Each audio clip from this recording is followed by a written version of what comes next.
귀한 찬양에 감사합니다. 할렐루야. 하나님의 은혜와 평강이 가정에서 하나님을 예배하는 모든 분들과 함께 하시기를 주님의 이름으로 축복합니다.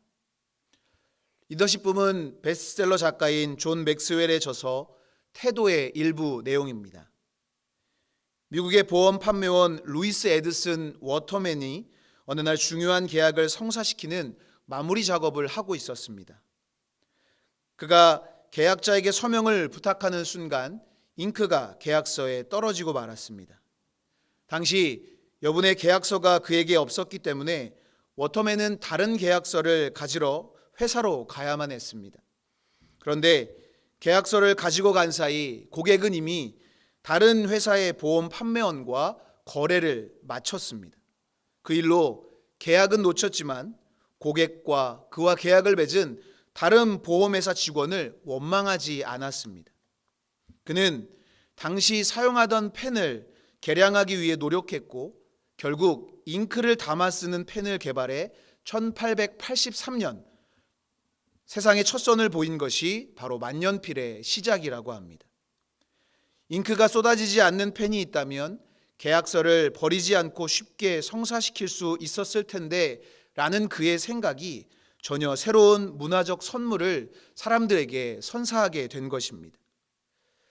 우리는 때때로 뜻밖의 문제에 당면할 때가 있지만 하나님은 믿는 자들에게 그 문제로 인해 새로운 기회와 회복의 자리로 인도해 주십니다. 하나님을 사랑하는 이들에게는 모든 것을 합력하여 선으로 인도하시는 분이 바로 우리가 믿는 하나님입니다. 오늘 본문의 시대적 배경이자 엘리야 선지자가 활동했던 시대는 이스라엘이 영적으로 가장 어두웠던 시기 중에 한 시대입니다. 아합이 이스라엘의 왕이 되어 시돈 왕의 딸인 이세벨을 아내로 맞이하면서 이스라엘은 가뜩이나 하나님의 마음에 들지 않는 왕들로 인해 하나님과의 관계가 깨지다시피 했는데 아합과 이세벨은 불난 집에 기름을 끼얹듯 이스라엘을 영적 파멸로 몰아가기에 온 힘과 정성을 쏟아부었습니다. 바알 신전을 세우고 아세라 목상을 만들어 백성들의 우상 숭배를 조장했고 영적으로 타락하게 만들었습니다. 아합이 이스라엘을 다스리던 때가 겉으로 보기에는 부족한 것이 없어 보이는 시기였을지라도 이스라엘의 근간이 되는 하나님과의 관계를 깨트리게 만든 아합의 죄악으로 인해 하나님의 진노가 이스라엘 위에 임하게 됐습니다. 하나님은 엘리야를 통해 비가 내리지 않을 것임을 말씀하셨습니다. 그 결과 이스라엘에 비가 내리지 않았고 극심한 가뭄이 찾아왔습니다. 이 가뭄으로 이스라엘 전역에 흉년이 들어 굶주림에 시달리는 고난의 상황을 당시의 사람들은 겪게 된 것입니다. 오늘 본문을 통해 소개되고 있는 사르밧에 살고 있던 가난한 과부는 땔감이 없어서 나뭇가지를 주워야 했고 조금 남은 밀가루와 기름으로 떡을 만들어 먹고 죽음을 기다려야 하는 정도로 힘들고 어려운 상황에 처해 있었습니다. 이런 고난의 시간에 그 누구보다 힘들게 살던 사람이 바로 시돈 땅 사르밧에 살고 있던 과부였던 것입니다. 그러나 가장 힘들고 어려운 순간, 그 누구도 돌봐주지 않던 고난의 순간에도 하나님은 사르밧 과부를 잊지 않고 지켜보고 계셨습니다. 그리고 위기의 순간에 구원하시고 채우시는 은혜로 그의 삶에 역사하신 것입니다. 사르밧 과부를 통해 엘리야 선지자를 먹이셨을 뿐 아니라 사르밧 과부의 가정에도 가뭄이 끝나는 날까지 기름과 밀가루가 끊이지 않는 축복을 허락해 주신 것입니다. 그런데 생각해 보면 하나님이 엘리야 선지자를 돌보시기 위해 택하신 사람이 왜 사르밧 과부였는지 의아합니다. 누가복음 4장 25절에서 26절에는 내가 참으로 너희에게 이르노니 엘리야 시대에 하늘이 3년 6개월간 닫히어 온 땅에 큰 흉년이 들었을 때에 이스라엘에 많은 과부가 있었으되 엘리야가 그중 한 사람에게도 보냄을 받지 않고 오직 시돈 땅에 있는 사렙다의 한 과부에게 뿐이었다라고 예수님이 말씀하셨습니다. 예수님이 말씀하신 사렙다가 바로 사르밧입니다. 이스라엘에도 과부가 많았는데 하나님은 이스라엘을 망가뜨린 이세벨의 나라인 시돈에 속한 사르밧이라는 동네에 사는 과부를 지명하여 사용하셨습니다. 하나님의 말씀이기 때문에 따라야 할 명령이었지만 아무리 위대한 엘리야에게도 따르기 쉽지 않은 명령이었을 것입니다. 그렇지만 엘리야는 하나님이 가라고 명하신 그 길을 묵묵히 걸었고 그 길 끝에 있었던 사르밧 과부를 만날 수 있었습니다. 하나님의 말씀대로 갔을 때 엘리야와 사르밧 과부 모두 하나님께 귀하게 쓰임 받을 수 있었습니다. 하나님은 정의와 공의가 무너진 시돈 땅에서부터 다시금 이스라엘을 회복시킬 만반의 준비를 하고 계셨던 것입니다. 정의와 공의가 무너지고 영적으로 황폐한 이방 땅 시돈, 그리고 누구도 돌봐주지 않는 가장 연약한 과부를 통해 하나님은 회복을 준비하신 것입니다. 사르밧 과부는 이 귀한 하나님의 일하심에 함께하는 영광을 누리게 된 것입니다. 주님의 일하심은 지금도 멈추지 않으십니다. 보이는 상황은 멈춰 있는 것처럼 느껴지지만 하나님의 일하심은 지금도 계속 진행 중입니다. 그 귀한 하나님의 일하심에 동참하려면 우리는 어떻게 해야 하는 것일까요? 오늘 말씀을 중심으로 몇 가지로 살펴보며 함께 은혜를 나누려고 합니다. 첫 번째로 주님의 일하심에 동참하려면 온유한 마음으로 사랑을 나눠야 합니다. 예수님은 스스로를 온유하다고 말씀하셨습니다. 마태복음 11장 28절 29절에 수고하고 무거운 짐진 자들아 다 내게로 오라 내가 너희를 쉬게 하리라. 나는 마음이 온유하고 겸손하니 나의 멍에를 메고 내게 배우라 그리하면 너희 마음이 쉼을 얻을 것이라 라고 말씀하셨습니다. 온유라는 말은 온화하고 부드러운 성격과 태도를 뜻합니다. 하지만 명확히 정의된 한글과 한자의 뜻과는 달리 세계적으로 온유라는 뜻은 매우 비슷하면서도 다양한 뜻으로 해석되고 있습니다.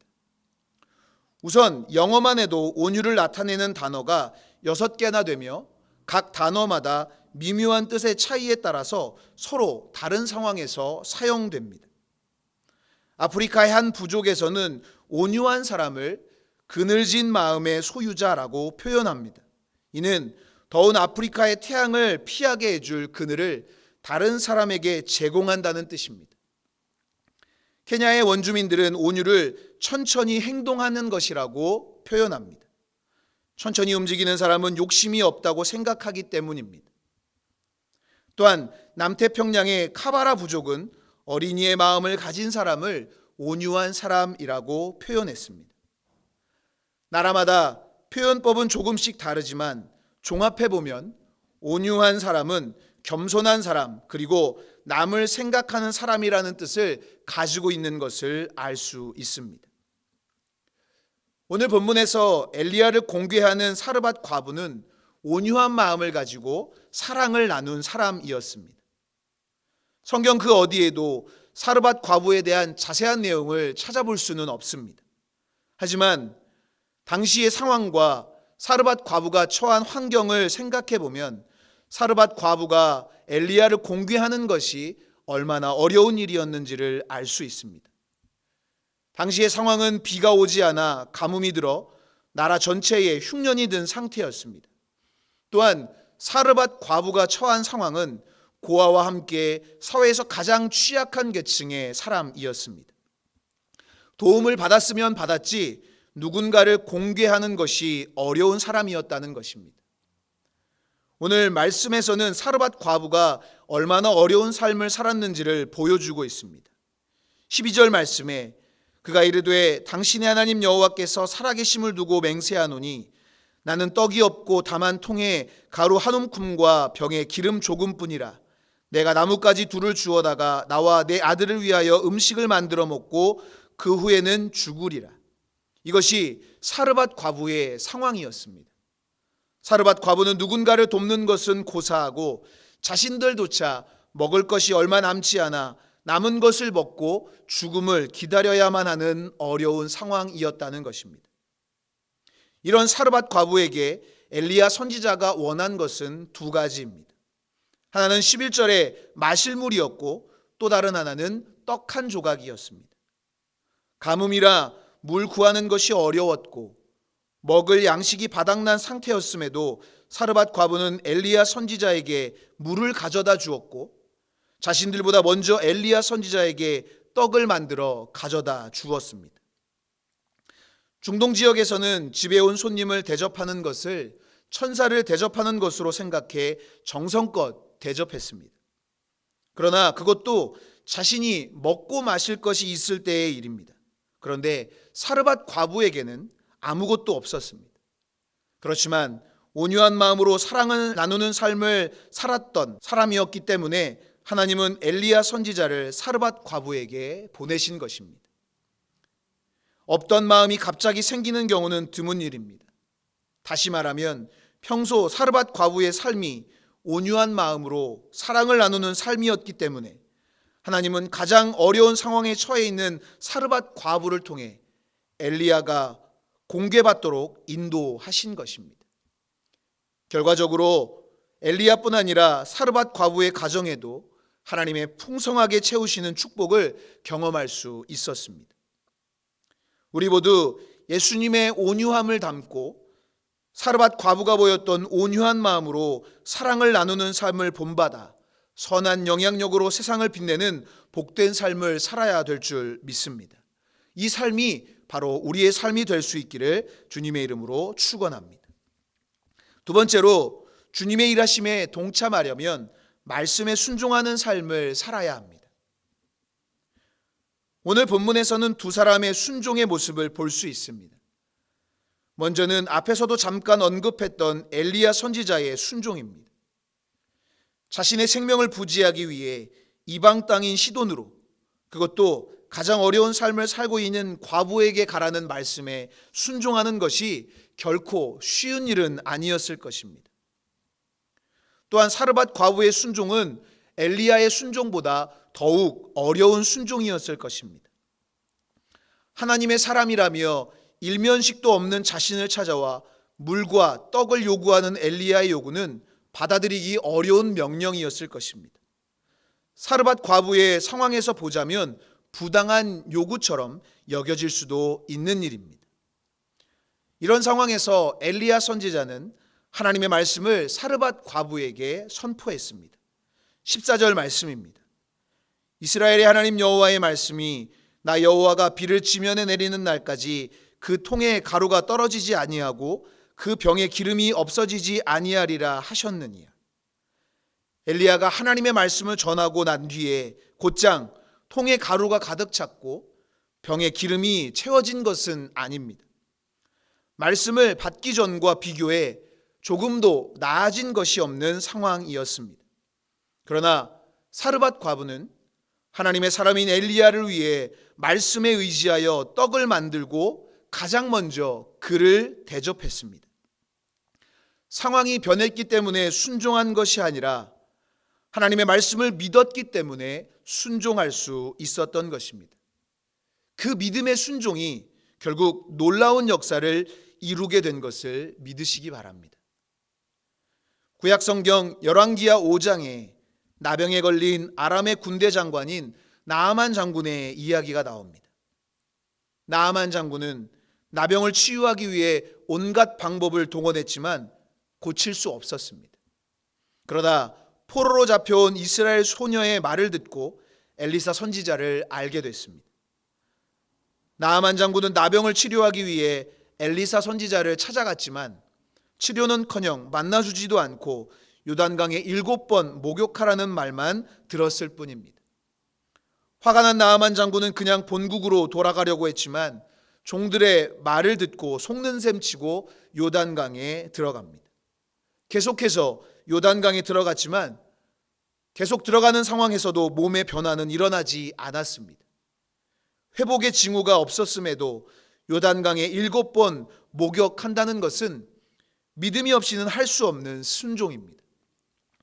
끝까지 믿음으로 말씀에 순종했을 때 나아만 장군이 나음을 얻게 된 것입니다. 말씀에 순종하여 믿음으로 나아갔을 때 놀라운 역사가 그의 삶에 일어났음을 우리 모두 믿으시기를 주님의 이름으로 축복합니다.